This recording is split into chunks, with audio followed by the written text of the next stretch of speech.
제2의 테슬라, 니콜라, 루시드, 리비안, 근황은? 네, 이제 전기차 사업에 뛰어드는 기업들이 어느 정도 이제 결이 좀 나온 것 같습니다. 테슬라가 일단 선두를 좀 지키고 있고요. 물론 우리나라에서도 현대차나 기아가 참 잘하고 있지만 일단 미국 시장에서 본다면 수소 쪽을 하고 있는 니콜라도 있고 루시드나 리비안도 각자의 노선들을 잘 구축해 나가면서 최근에 또 주가 흐름들도 조금씩 이제 개선이 되는 그런 모습들도 나오는 것 같습니다. 일단 뭐 제2의 테슬라라는 꼬리표를 텔 수 있을지 이 부분을 보셔야 될 것 같은데 먼저 이 니콜라 이거는 정말 이 종목의 경우에는 상장 폐지 얘기도 좀 있었고요. 이전에 뭐 사기 얘기도 있었고 시끄러웠던 종목이에요. 최근 근황 좀 알려주시죠. 네, 니콜라 주가를 먼저 확인을 해볼게요. 니콜라가 2020년 6월에 나스닥 시장에 상장이 됐고요. 상장 당일의 시가가 37달러였고 4거래일 만에 2배 이상 폭등하면서 97달러까지, 93달러까지 최고점을 찍은 바 있습니다. 그런데 지금의 주가를 다시 한번 체크해 보자면요. 지금은 1.8달러 수준에서 거래가 되고 있습니다. 니콜라는 이제 상장 당시에 전기 배터리랑 수소 연료로 가는 대형 트럭을 만들겠다라는 목표를 청사진을 내세우면서 제2의 테슬라라는 수식어가 붙었거든요. 그 과정에서 이제 포드의 시총을 넘기기도 했었고요. 또 하지만 또 신기했던 점은 이런 청사진으로만 제2의 테슬라라는 수식어가 붙고 이렇게 주가가 계속해서 상승했던 모습들을 보여준 바 있습니다. 2020년 당시에 수소차와 전기차에 대한 붐이 막 불기 시작하면서 이런 기대감들이 모아지면서 주가는 상승을 했지만 사실 그 당시에 니콜라는 완성 차량에 대한 제품이 단 한 제품도 없었던 바 있습니다. 당시에 이제 니콜라가 얘기했던 바로는 GM의 수소연료 전지랑 기타 여러 가지 부품들을 포함해서 2022년 말부터 첫 수소 픽업 트럭 배저를 생산하겠다라는 목표를 내세운 바 있고요. 또 2023년부터는 수소 상용차도 판매하겠다라는 목표만 일단 제시를 했습니다. 이런 목표만으로도 선주문 받은 금액이 한 100억 달러에 달한다라는 이야기까지 함께 전해졌지만 그 당시까지는 사실상 어떤 제품이 나온 것은 아닌 상태였습니다. 네, 그렇군요. 사실 뭐 니콜라가 처음에 나왔을 때만 하더라도 그 계획을 보면 참 거창하기도 하고 이렇게 실현이 된다면 정말 또 판을 흔들어 놓을 수 있겠다 이런 기대감들이 있었을 것 같아요.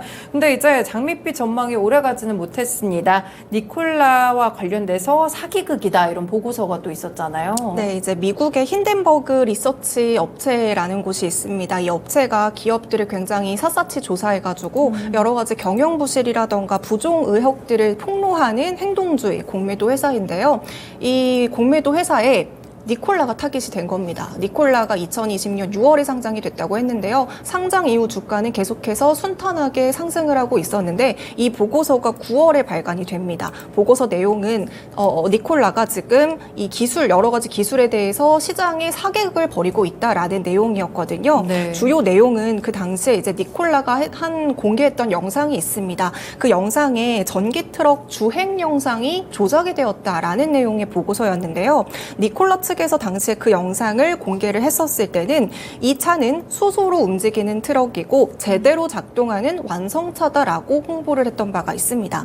하지만 힌덴버그 측에서 조사한 결과 그 영상은 내리막길에서 밀어서 그 굴러 떨어져 내려가는 그 과정에서 영상을 찍은 것이지 이게 자체 동력으로 주행하는 것은 아니다. 결국에는 조작된 영상이다라는 보고서를 발간을 합니다. 처음에는 니콜라도 이게 아니다라고 말을 했지만요. 결국에 조사된 결과로는 그 니콜라가 선보였던 트럭에 뭐 연료전지라던가 수소가스 저장 탱크가 장착되지 않았고요. 실제로도 언덕길에서 밀어서 굴러 내려갈 때 찍혀진 영상이라는 것까지 모두 다 밝혀졌습니다. 더불어서 이제 니콜라가 그 당시에도 어떠한 수소길 기술에 대한 기술도 없고 또 차량 설계를 할 때도 이 설계도를 돈으로 구입한다라는 의혹까지도 함께 제기가 된 바가 있습니다. 사실상 이 니콜라의 사기극은 2020년 9월 이때만 밝혀진 게 아니라 2016년에도 한번 사기극에 이름을 올렸었던 바가 있었는데요. 니콜라가 2016년 말에 최초의 수소 트럭으로 니콜라 1을 공개를 했던 바가 있습니다. 니콜라 측에서는 이 트럭을 공개했을 때 실제로 운영이 가능한 트럭이다라고 주장을 했지만요. 결국에는 이 트럭이 모형으로 밝혀지면서 첫 번째 사기 논란에 입을 오르내리게 됩니다. 이렇게 여러 번 조작 논란에 휩싸이면서 이때부터 니콜라에 대해서 사기라는 꼬리표를 달기 시작했고요. 그때부터 니콜라의 주가는 약간 내리막을 타기 시작했습니다. 당시에 이제 한화가 니콜라의 지분을 투자했었던 바가 있었거든요. 그런데 이 조작 논란 사건이 터지면서 지분의 절반 이상을 정리했다라는 기사가 발표가 됐고요. 최근 6월에는 이제 나머지 절반에 대한 지분도 모두 정리했다라는 기사가 발표가 되기도 했습니다. 그리고 이 사기 논란이 당시에 그 전에 이제 GM이 니콜라의 지분을 인수할 계획을 가지고 있었지만요. 이 사기 논란이 터지면서 지분 인수 계획을 철회한 바도 있습니다.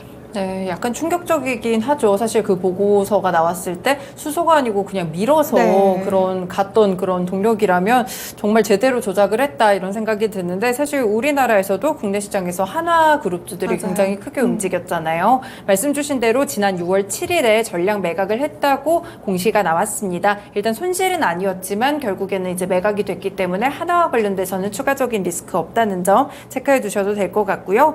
사실 이런 사기 논란이 있어서 니콜라가 결국에 신뢰도는 완전히 좀 잃어버렸을 것 같아요. 그렇다면 뭐 차량 계약이라든지 이런 부분들은 어떻게 됐을까요? 이 사기극 논란이 터지기 전에 니콜라에서 이제 수주 계약에 대한 내용을 발표를 했던 바가 있었거든요. 니콜라가 한 폐기물 처리 업체와 함께 쓰레기 처리용 전기 트럭 2,500대를 수주받았다라는 계약을 공시를 발표했던 바가 있습니다. 네. 이 소식의 주가가 한 20% 넘게 상승을 하기도 했는데요. 결국에는 이 사기극 논란 이후에 이 수주 계약이 취소가 됐습니다.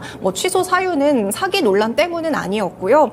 트럭을 개발하는데 상당히 어려움을 겪고 있고 오랜 시간이 걸린다는 이유였었거든요. 사실상 이제 니콜라가 이 쓰레기차에 대한 사진을 먼저 이미지 제작도로 공개를 했던 바가 있습니다. 그 사진을 공개했을 당시에도 시장의 반응은 이런 반응이었거든요. 왜냐하면 쓰레기 전용차 트럭인데 쓰레기를 적재할 수 있는 그 적재함이 없었다라는 거죠. 이 사진만 봐서도 니콜라의 기술력에 대해서 약간의 의구심을 갖는 사람들이 있었는데 결국에는 이 개발에 어려움을 겪고 수주 계약이 취소됐다라는 소식이 밝혀지면서 이 기술력에 대한 부분도 어느 정도 공개가 돼버린 셈이다라고 볼 수가 있겠습니다.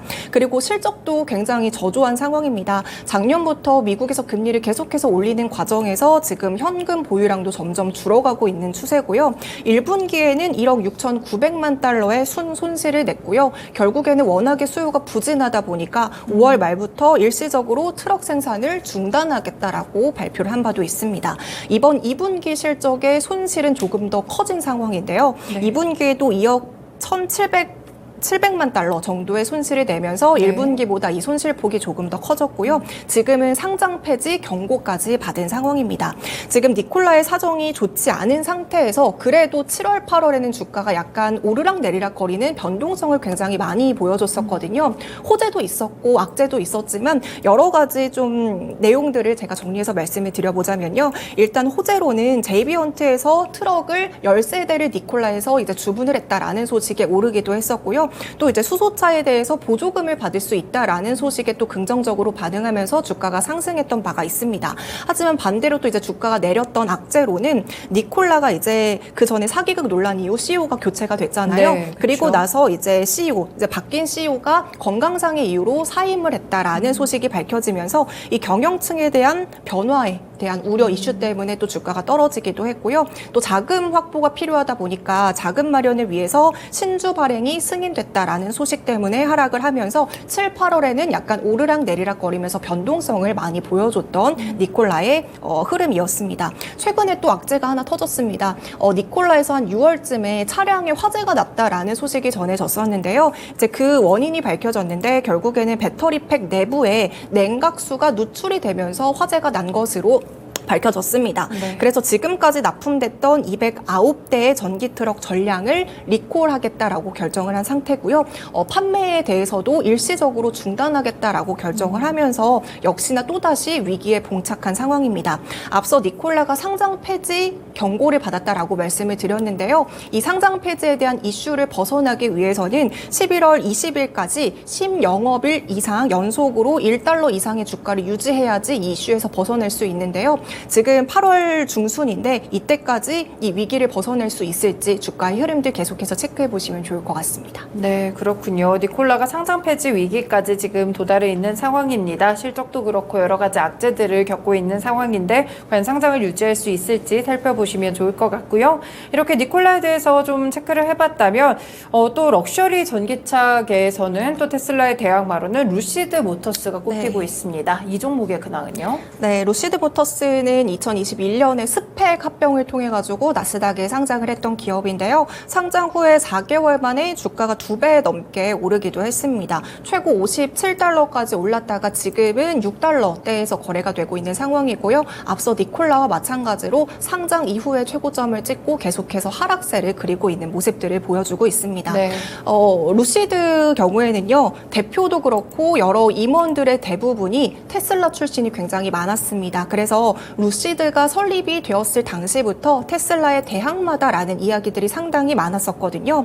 여기에 또 루시드는 고급 전기차 판매를 주력으로 하고 있는데 이 판매 전략도 테슬라와 상당히 유사하게 가져가면서 제2의 테슬라다라는 수식어가 붙기 시작을 했습니다. 루시드의 주력 판매 차종은 루시드 에어 시리즈인데요. 이 에어 시리즈의 기술력이 상당히 좋습니다. 한 번 충전을 하면 약 837km를 달릴 수 있을 정도로 이 주행거리에 대해서는 기술력이 독보적이다, 1위다라고 볼 수가 있고요. 네. 또 20분만 충전을 해도 500km를 갈 수 있는 충전 기술까지 갖췄고요. 사실상 디자인도 굉장히 예쁩니다. 하지만 고급 전기차라고 말씀을 드렸죠. 그만큼 가격이 좀 비싸다라는 약간의 단점이 있는데요. 지금 모델에 따라 다르지만 저렴한 건 1억 4천만 원부터 시작해서 최근에 생산에 들어갔던 루시드 에어 사파이어의 경우에는요. 3억 2천만 원을 호가하는 굉장히 고가의 전기 차량입니다. 네. 이 비싼 가격이 또 리스크가 돼서요. 지금 미국의 전기차 세액공제 대상에 루시드 에어가 포함이 되지 않습니다. 이 상한가 때문에 이 보조금 정책에 포함이 되지 않기 때문에 할인해서 판매할 수 없다라는 단점이 있는데요. 문제는 지금 루시드 에어는 테슬라의 모델 S와 수요가 겹치고 있기 때문에 테슬라가 지금 가격 인하 경쟁을 펼치고 있잖아요. 그래서 직격탄으로 타격을 받을 수밖에 없고 결국에는 루시드의 적자를 확대하는데 굉장히 악영향을 끼치고 있습니다. 그래서 지난 2월에는 루시드 측에서도 가격을 인하를 하려는 이벤트를 진행을 했던 바가 있습니다. 차량 구매자들에게 1,000만 원 가량의 적립금을 제공하는 자체적인 할인에 나선 건데요. 이렇게 마케팅을 공격적으로 벌이다 보니까 결국에는 루시드의 수익성에 굉장히 악화를 줬습니다. 그래서 1분기에는 1조 원이 넘는 손실을 내면서 작년 동기와 비교해서 순손실이 10배가 넘게 늘어났고요. 네. 이번 2분기에도 여전히 아쉬운 실적을 기록을 했습니다. 이렇게 루시드가 경영에 어려움을 겪게 되면서 결국에는 직원 1,300여 명 정도를 해고하는 사태까지 벌어졌고요. 임원들의 대부분도 지금 나가버린 상황이기 때문에 경영의 공석도 굉장히 많은 상황이라고 합니다. 그리고 또 이제 최근에는 그래도 이제 자금을 좀 조달받기 위해서 사우디아라비아의 국부 펀드에 좀 투자를 받아가지고 네. 4조 원 가량의 자금을 조달을 받은 상황이고요. 이 자금을 통해서 앞서 말씀드렸던 고급 시리즈였던 루시드 에어 사파이어 이것을 지금 생산을 하고 있는 상황입니다. 루시드는 또 하이엔드 전략을 좀 펼치면서 잘 가나 했었더니 지금 보니까 전기차도 가격적인 메리트가 상당히 중요한 것 같아요. 네. 실제로 뭐 테슬라도 또 중국에서 가격을 인하했다고 하니까 어떻게 보면 전기차도 약간은 치킨 게임이 되고 있는 게 아닐까 이런 우려감들이 있는 것 같습니다. 아무래도 이렇게 신생 기업들은 이미 뛰어들려고 보니까 전기차가 너무 가격이 저렴하게 잘 만들어진 상황에서 시장에 진입하기가 좀 쉽지 않을 것 같네요. 맞습니다. 일단 테슬라라는 약간 약간 진입장벽이 높은 거대 기업이 존재하고 있고요. 네. 또 이제 테슬라는 워낙에 공격적으로 가격을 인하하면서 마케팅을 하고 있습니다. 여기에 세액공제까지 내세우면서 시장 점유율을 빠르게 넓혀가고 있는 상황인데요. 그 덕분에 이번 테슬라의 2분기 매출, 순이익 모두 다 큰 폭으로 늘어났습니다. 하지만 가격을 인하하는 과정에서 영업이익률은 한 자릿수대로 떨어진 상황이지만요. 그래도 다른 신생업체들은 이 영업이익률조차도 지금 나오지 않는 상황입니다. 오히려 팔면 팔수록 적자를 내고 있는 구조이기 때문에 정말 가격을 할인하게 된다면 버티기 힘든 구조라고 보시면 될 것 같습니다.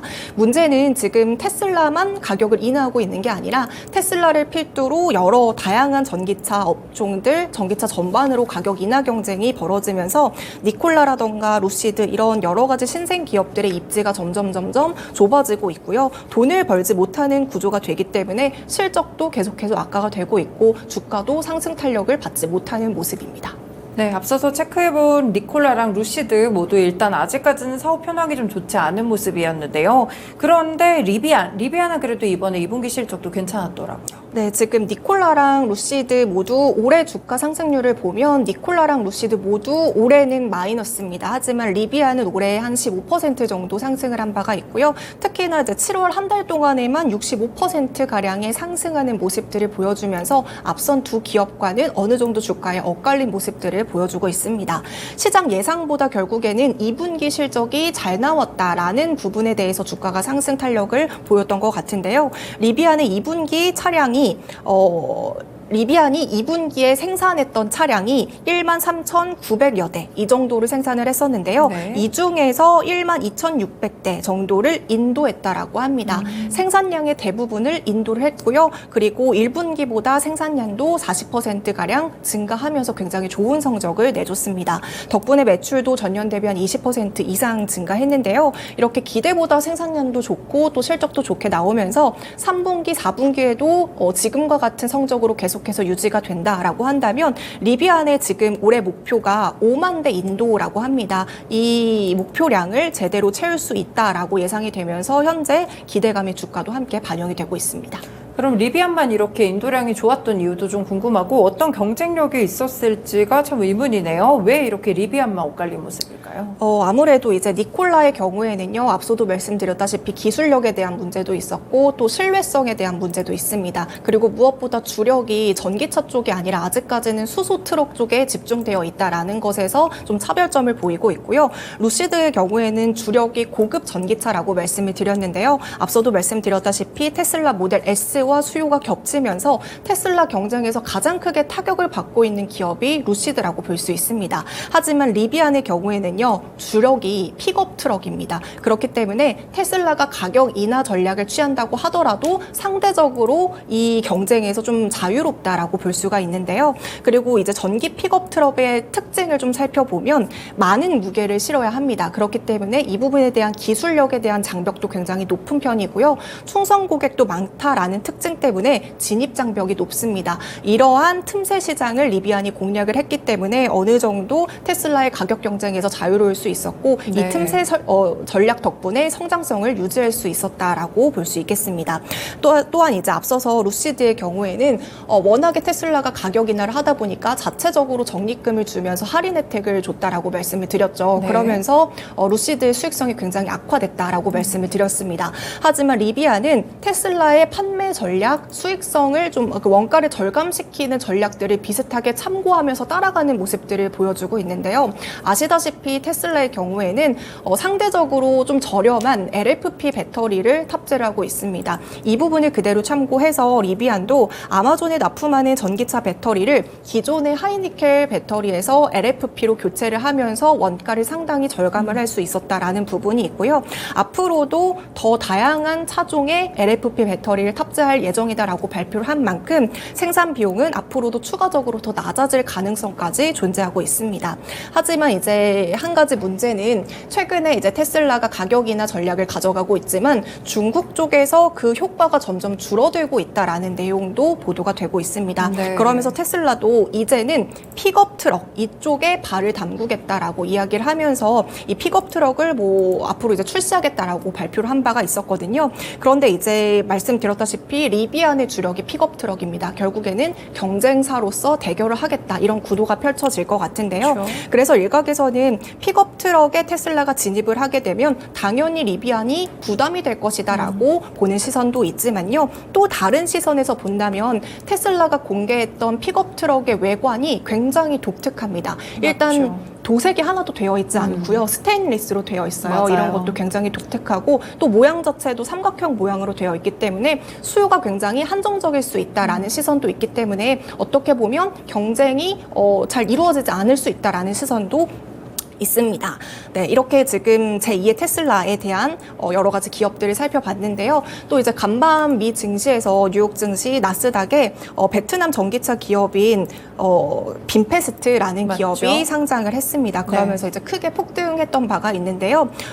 크게 폭등을 하는 과정에서 포드라던가 GM이라던가 BMW의 시총을 넘겼습니다. 물론 아직까지는 테슬라의 시총을 넘기지는 못했습니다만 지금 빈페스트가 찝고 있는 우리의 경쟁 상대는 테슬라다라고 이야기를 하고 있습니다. 네. 결국에는 테슬라와 경쟁하겠다라고 선전포고를 한 건데요. 지금 말씀드렸다시피 제2의 테슬라라고 불렸던 여러 가지 기업들이 상장을 하고 지금 2, 3년이 지난 시점에서 주가를 열어보고 성적을 열어보니까 예전과 같은 명성을 찾기에는 조금의 어려움이 있는 기업들이 상당히 대부분이었습니다. 지금 전기차 시장이 굉장히 경쟁이 치열하고 레드오션이 진입한 만큼 맞죠. 앞으로 이 기업들이 어떤 전략을 가져가면서 이 경쟁력을 유지하게 될지는 우리가 꾸준히 체크를 해보시면 좋을 것 같습니다. 네, 빈페스트가 또 우회 상장을 통해서 나스닥에 진입을 했는데요. 이 거래량이 조금 낮은 저유동성 종목입니다. 그렇기 때문에 변동성 유의하시면서 연희님이 말씀 주신 대로 과연 앞으로 어떤 전략을 펼치느냐가 과연 제2의 테슬라로 도약을 할 수 있을지 없을지를 결정할 것 같습니다. 오늘 테슬라를 제외한 나머지 전기차 기업들의 근황에 대해서 함께 논의해봤습니다. 연희님 오늘 말씀 고맙습니다. 네, 이렇게 토마토랜드 2.0 시간에서는 두 가지 쉬운 이슈 읽어주기 시간으로 진행을 했습니다. 지금까지 다양한 투자 판단에 도움이 되는 말씀들 전해드렸는데요. 특정 종목의 상승과 하락을 보장하지는 않습니다. 남은 오후장도 투자 잘하시길 바라겠습니다. 오늘도 시청해주셔서 고맙습니다.